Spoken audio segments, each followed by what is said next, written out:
focus for the next week on these 3 standards, and I'm gonna not accept any of the Tenmarks playlist recommendations. I'm just gonna go in and I'm gonna do a lesson on this, and then I'm gonna do an assignment on that. So I could go into assignment and I can look at that standard and I can give them just that standard. But if I actually wanted to give my students some personal work time to go back and fill some of those gaps, that's what the list of recommendations is going to be particularly helpful for. So there's a choice that you have, and I think that one of the things that I really want you all to realize is that you're the decision maker. So this is going to be a tool for you. We encourage everybody to start with this baseline assessment because it's an easy, good starting place to get all those recommendations. But we're not going to prescribe to you that you need to do things in a certain way. You know, we're trying to give you these rich opportunities for the assignments. Does that make sense? That's a good answer. It's fantastic answer. How can I don't think I want to get myself into the trap of giving a different set of recommendations and a different set of advanced challenges to each and every single student. And yet I might have a third of my class that can't have other negative numbers, and I have 5 of my students that do need the advanced stuff, and yet I've got a recommendation list for the class that's huge. Right. So do I really, can I sort of come up with subgroups? Yes, so this is a great, fantastic question. So let me show you what it will look like.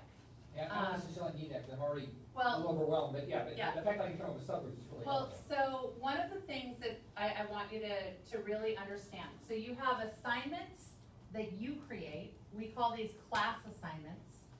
And you can either send them to the whole class or just individual students. So it would be very easy for me to see what are the things that will give you more challenge and that will give you more practice or review. And to just make those assignments so that you each have one assignment and you're working high and you're working low.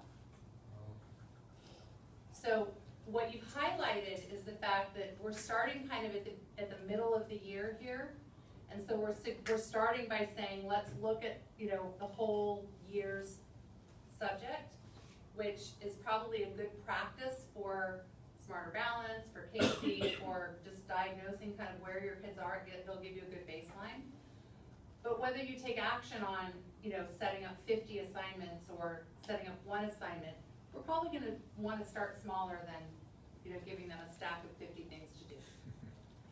I think that everyone will make those decisions about how much do I want my student to be working on, and I would encourage you to start small. On your student side of the screen, let me just show you what it looks like real quickly. And there's a little trick that I will tell you. So we're in Safari right now. Let me just. You want to use it? Or I was gonna. I'll log out and back in again.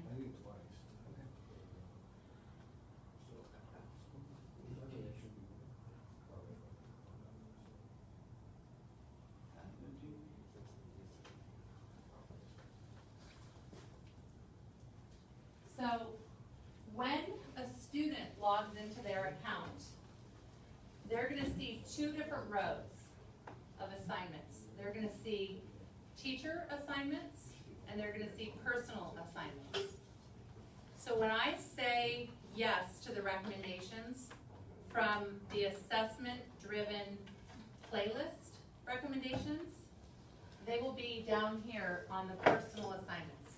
So this is going to be unique and different for every student.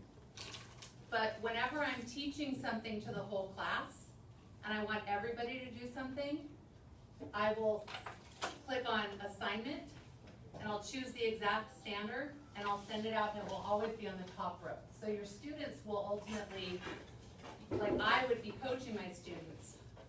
This is always more important. This is always, maybe you even set up the personal assignments or for extra credit. Like I may ultimately get to a point where I say, I want my students to do an average of 2 to 3 assignments per week. And 2 of them need to be class assignments and 1 of them should be a personal assignment. And then I I'm really happy. So they get to log in at home or anywhere. They can log in from anywhere, and that's one of the reasons why this Math Madness contest is so interesting. So as soon as a student maybe finishes one assignment or they finish what I told them they have to do, I might also give them an incentive to say, you know, let's see how many, how do I scroll down here?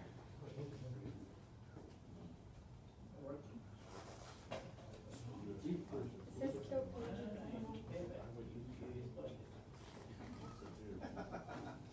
So I just scrolled to the very bottom of my student screen, and there's also this area down here called Jam Session. And so Jam Session is actually going to be a great place for them to rack up points for your classroom in the Math Madness contest. So every time they go in there, they can do an unlimited number of problems, and they'll see a problem, put in an answer, get the answer. So, But those are random. so they are, They're not necessarily linked to what you're doing in class, are they? so these are always going to be tied to the fluency standards of the grade. So this is actually the list for sixth grade, which is what Dino Dude is in sixth grade.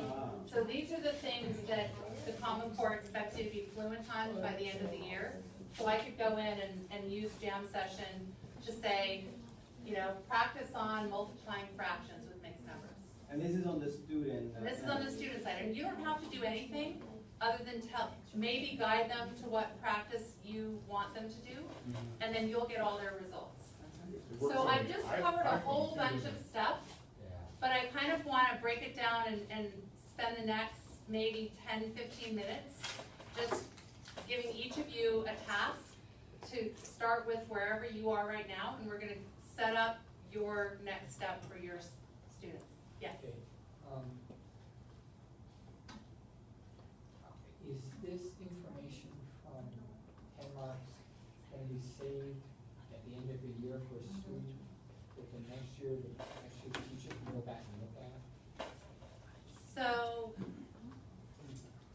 inside the student's account, what happens in the summer is we archive all classes. So if you delete what a student does, like if you delete your class, the stuff goes away. But unless you do that, then if the student logs into his account next year, he'll see his work from this year saved in his archived area.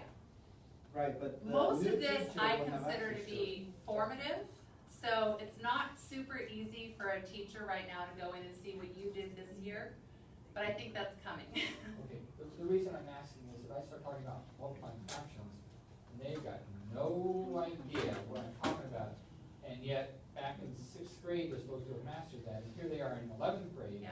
they've got no idea what's going on. Yeah. So I'd like to, I'm wondering if it's sort of a bigger meta view. Yeah. If you guys could try to figure out what's going on with our students that have mastered sixth grade standards, and yet they get into the beginning of eighth grade and they can't even master sixth grade, Yeah. they don't know anything about the sixth grade standards anymore. Yeah, so what we've been teaching you about so far is sort of this assignment and assessment area of your account. And what we do strongly encourage is at the beginning of next year, what would be a great first week activity would be for you to actually give your students an assessment on last year's content and kind of use it as a diagnostic. So